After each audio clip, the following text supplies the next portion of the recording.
323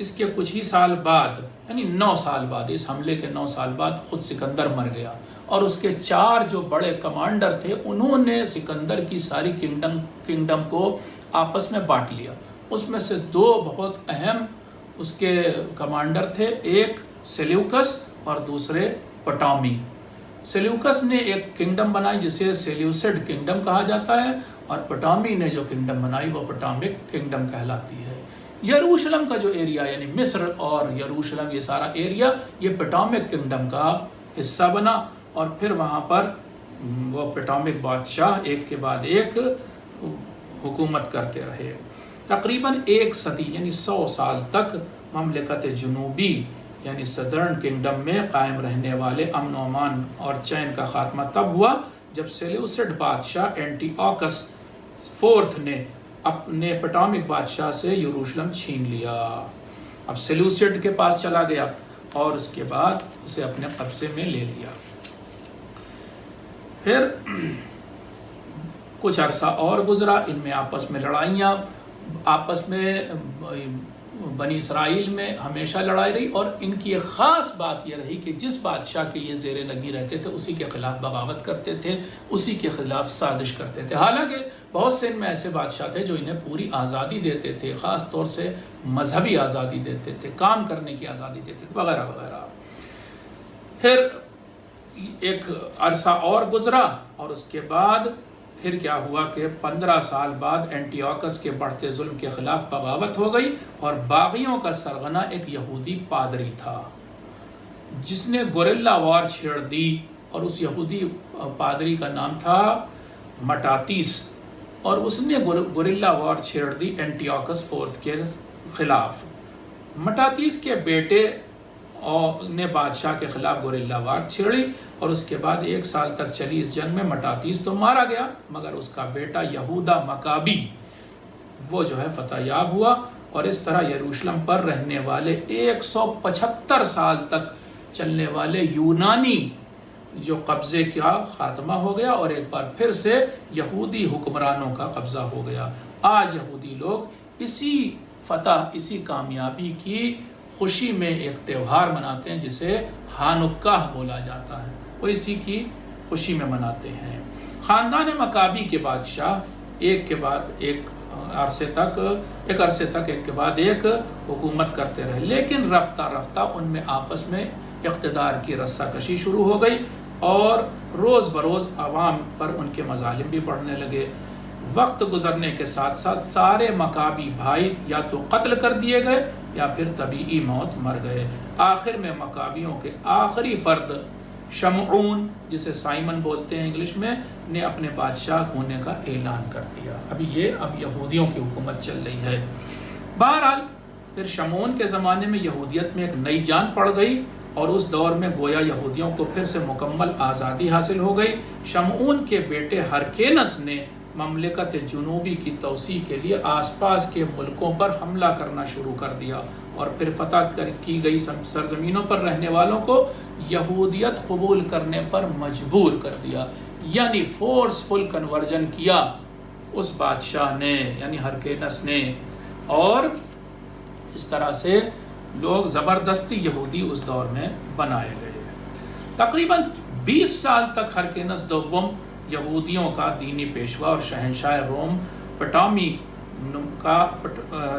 روم پامپی کا نمائندہ بن کر مملکت جنوبی پر راج کرتا رہا۔ پھر پامپی کی موت کے بعد قیصر روم یا جسے جولیس سیزر کہتے ہیں شہنشاہ روم بنا، لیکن جلد ہی وہ بھی قتل کر دیا گیا، اور اس کی جگہ مارک اینتھونی نے تخت شاہی کو سنبھالا۔ اینتھونی نے مملکت جنوبی کے لیے ہیروڈ کی شکل میں ایک ایسے یہودی گورنر کا انتخاب کیا جو اپنے دین سے زیادہ بادشاہ روم کا وفادار تھا۔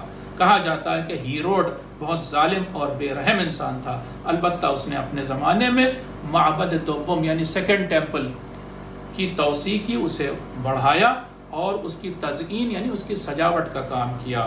ساتھ ہی اس نے معبد دوم کے چاروں طرف ایک عظیم دیوار بنوائی، اس سیکنڈ ٹیمپل کے چاروں طرف ایک عظیم دیوار بنوائی جس کا آج ویسٹرن پارٹ باقی ہے اس دیوار کا، اور وہی دیوار وہ ویسٹرن پارٹ ہی ویلنگ وال کہلاتی ہے یا دیوار ندبہ، جہاں پر آپ نے دیکھا ہوگا کہ یہودی لوگ جا کر کے اور اس سے لپٹ کر کے روتے ہیں اور گریا کرتے ہیں۔ بس آخری چند جملے، ہیروڈ کی موت کے بعد اس کے 4 بیٹوں میں تخت و تاج کے لیے جنگ شروع ہو گئی۔ تبھی حکومت روم نے مداخلت کی اور اقتدار کسی ایک کے ہاتھ سونپنے کے بجائے مملکت جنوبی کو 4 حصوں میں تقسیم کر دیا۔ ہیروڈ کے ہر بیٹے کو ایک حصہ دے دیا۔ ہیروڈ کے انہی 4 بیٹوں میں سے ایک بیٹا حضرت یحییٰ علیہ السلام کا قاتل بنا، یعنی یہودیوں میں سے ہی ایک انسان جناب یحییٰ کا قاتل تھا اور وہ ہیروڈ کا ایک بیٹا تھا۔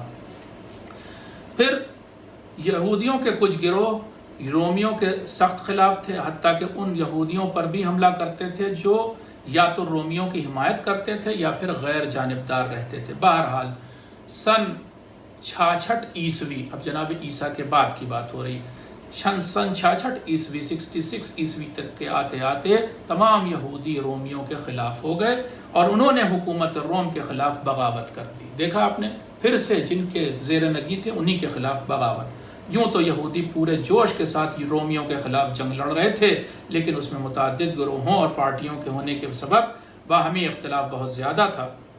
مثلا ان میں اس بات پر اختلاف تھا کہ معبد دوم کا اصلی وارث کون ہے۔ اسی طرح وہ اس بات پر بھی جھگڑتے تھے کہ رومیوں کے خلاف جنگ کی سرداری کس گروہ کے پاس ہونی چاہیے۔ 3 سال تک چلنے والی اس جنگ کا خاتمہ اس طرح ہوا کہ بادشاہ روم کے بیٹے ٹائٹس، انگلش میں ٹائٹس بولتے ہیں، اردو میں قیطس، نے نہ صرف یروشلم پر بلکہ پوری مملکت جنوبی پر قبضہ کر لیا، اور پھر جو سیکنڈ ٹیمپل بنا تھا یعنی معبد دوم، اس کو بھی ڈسٹرائے کر دیا، مسمار کر دیا۔ یہ 2 واقعے 2 بار، یعنی ٹیمپل بنا اور ٹیمپل مسمار ہوا۔ یہ بات بھی قرآن مجید میں سورہ اسراء یا سورہ بنی اسرائیل کی آیت نمبر 4 سے لے کر آیت نمبر 8 میں آئی ہے، آپ دیکھ سکتے ہیں۔ میں یہاں پر بس تذکرہ کیے دیتا ہوں ان آیتوں کا۔ وَقَضَيْنَا إِلَىٰ بَنِي إِسْرَائِيلَ فِي الْكِتَابِ لَتُفْسِدُنَّ فِي الْأَرْضِ مَرَّتَيْنِ وَلَتَعْلُنَّ عُلُوًّا كَبِيرًا۔ ہم نے بنی اسرائیل کو بتا دیا تھا، ان کی کتاب میں ہی یہ خبر دے دی تھی کہ تم لوگ زمین پر 2 بار فساد پھیلاؤ گے، 2 بار تم بغاوت کرو گے اپنے بادشاہوں کے خلاف، اور بہت زیادہ تم لوگ اٹھو گے، بغاوت کرو گے۔ فَإِذَا جَاءَ وَعْدُ أُولَاهُمَا، پھر جب پہلا موقع آیا تو بَعَثْنَا عَلَيْكُمْ عِبَادًا لَنَا، تو ہم نے تم کو ٹھیک کرنے کے لیے اے بنی اسرائیل تم پر اپنے بندوں میں سے کچھ کو بھیجا، یعنی بخت النصر اور اس کے ساتھیوں کو۔ اولی بأس شدید، جو بہت زیادہ طاقتور لوگ تھے، اس زمانے کے پاورفل سپر پاور تھی، جو جہاں کا بادشاہ بخت النصر تھا۔ فجاسو خلال الدیار، تو وہ لوگ تمہارے گھر میں گھس گئے آ کر کے اور تمہیں گھر سے نکال کر کے مارا۔ وکان وعدا مفعولا، اور یہ وعدہ تو اللہ کا پورا ہو کے ہی رہنا تھا، تمہاری ایسی حالت تھی، تمہارا ایسا رویہ تھا۔ ثم رددنا لکم الکرۃ علیہم، پھر ہم نے تمہیں پھر سے اقتدار اور طاقت دی اور تم پھر سے دوبارہ اس زمین پر بھی اور ان بیبیلون کے لوگوں پر بھی تم تسلط حاصل ہو گیا۔ وَأَمْدَدْنَاكُمْ بِأَمْوَالٍ وَبَنِينَ، اور ہم نے تمہیں پھر اولاد بھی خوب دی اور مال بھی خوب دیا، تم پھر سے یعنی خوشحال بن گئے۔ وَجَعَلْنَاكُمْ أَكْثَرَ نَفِيرًا، اور افراد کے حساب سے بھی ہم نے تمہیں بڑھا دیا، خوب تمہاری پاپولیشن بھی بڑھ گئی۔ ان احسنتم احسنتم لانفسکم، ہم نے تم سے کہہ دیا تھا کہ اگر تم نیکی کرو گے تو اس میں تمہاری ہی بھلائی ہوگی، اپنے لیے نیکی کرو گے۔ وَإِنْ أَسَأْتُمْ فَلَهَا، اور اگر تم کوئی برائی کرو گے تب بھی اپنے ہی لیے کرو گے، اللہ کا کچھ نہیں بگاڑو گے۔ فَإِذَا جَاءَ وَعْدُ الْآخِرَةِ، لیکن پھر جب تم خوشحال ہو گئے تھے، تمہیں مال دولت بھی اللہ نے دے دیا تھا، لیکن پھر تم نے بغاوت کی، سر اٹھایا اور اس کے بعد تم گھمنڈ میں چور ہو گئے، ایروگنس دکھایا، تو دوسرا وعدہ آ گیا، اللہ کا دوسرا موقع آ گیا۔ لِيَسُوءُ وُجُوهَكُمْ، پھر تو وہ ٹائٹس جو روم کا بادشاہ تھا، یہ بادشاہ کا بیٹا تھا، اس نے آ کر کے پھر تمہارا برا حال کیا مار مار کے۔ لِيَسُوءُ وُجُوهَكُمْ، تمہارے چہرے بگاڑ دیے، اتنا مارا۔ وَلِيَدْخُلُوا الْمَسْجِدَ، اور وہ لوگ گھس گئے سیکنڈ ٹیمپل میں بھی۔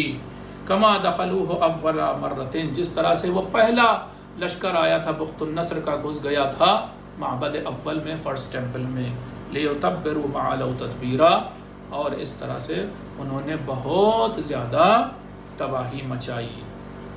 تو یہ قصہ قرآن مجید میں سورہ اسراء میں موجود ہے۔ 3 سورے آپ ریفر کریں، ایک سورہ بقرہ اور ایک سورہ مائدہ اور ایک سورہ اسراء، اس میں سارے قصے بھی موجود ہیں، اور پھر جو میں نے آپ کو تاریخ اس کتاب سے سنائی وہ آپ کو پتہ چل جائے گا کہ پھر کس طرح کی قوم یہ یہودی رہی ہے یا بنی اسرائیل رہے ہیں۔ انہوں نے پہلے دن سے کہا تھا کہ اس زمین پر بسنے والے لوگوں کو نکال دو، اور اس زمین پر بسنے والوں کا نام کیا تھا، وہ قبیلہ کون تھا، وہ قوم کون تھی، وہ فلسطینی تھے۔ یہ بھی آپ کو بتا دیں، بعد میں پھر رومی بادشاہوں نے ہی اس سرزمین کا نام کنعان سے بدل کر فلسطین رکھ دیا۔ تو یہ نام جو ہے فلسطین، یہ رومن بادشاہوں نے دیا، اور یہ تھی فلسطین کی تاریخ۔ اور اس کے بعد اب آج تک آپ دیکھ رہے ہیں کہ پھر اس کے بعد کی تاریخ شروع ہوتی ہے، وہ سمجھ لیے تقریباً وہ 1897 سے شروع ہوتی ہے، کہ جب ایک بہت بڑا نامہ نگار جرنلسٹ تھا، یہودی تھا، اس نے ایک واقعے کو کور کر رہا تھا، پھر اسے جوش آیا، اس کا نام تھا تھیوڈر ہرزل۔ اس نے پھر بنا ڈالی اس تحریک کی کہ جس کا نام زائونزم یا صہیونیت ہے، اور اس نے کہا کہ یہودیوں کی ایک الگ حکومت ہونی چاہیے دنیا میں، اور پھر اس نے مطالبہ کیا، اس کے لیے تحریک چلائی، موومنٹ چلایا۔ اس وقت برٹشرز کا بہت دنیا پر راج تھا، بہت ساری جگہوں پر، اور انہیں ایسا ایک گروہ چاہیے تھا کہ جو مسلمانوں کی حکومت یعنی عثمانی حکومت یا آٹمن امپائر کے خلاف اٹھ کھڑا ہو۔ ان کو یہ موقع مل گیا، برٹشرز نے کہا آؤ ہم تمہیں یہ چیز دلائیں گے، اور انہوں نے پھر یہودیوں کو آٹمن امپائر کے خلاف لگا دیا۔ لیکن بیچ میں 2 ورلڈ وار ہو گئی، ورلڈ وار 1 اور 2، اس لیے تھوڑا معاملہ ٹل گیا۔ لیکن جب دوسری ورلڈ وار ختم ہوئی تو پھر برٹشرز نے، اور پھر اس میں کافی کچھ امریکہ کا بھی ہاتھ، سب نے مل کر کے، یا بڑی بڑی طاقتوں کا کہہ لیں ہاتھ، انہوں نے سب نے مل کر کے پھر ایک ملک بنوا دیا جس کا نام تھا اسرائیل۔ اور یہ ملک کس کی زمین پر بنا؟ فلسطینیوں کی زمین پر بنا۔ اس کے اصل باشندے اس زمانے سے، جناب موسیٰ علیہ السلام کے زمانے سے اس کے اصل باشندے فلسطینی تھے۔ یہ مختصر تاریخ تھی جو میں آپ کے سامنے بیان کر رہا تھا۔ اس میں قرآن ہے، اور یہ تاریخ بھی تمام مسلمان رائٹر ہی نہیں بلکہ یہودی رائٹرز اور عیسائی رائٹرز کے کتابوں میں، ان کی ہسٹری میں بھی موجود ہے۔ میں سمجھتا ہوں اتنا کافی ہے۔ والسلام علیکم ورحمۃ اللہ وبرکاتہ۔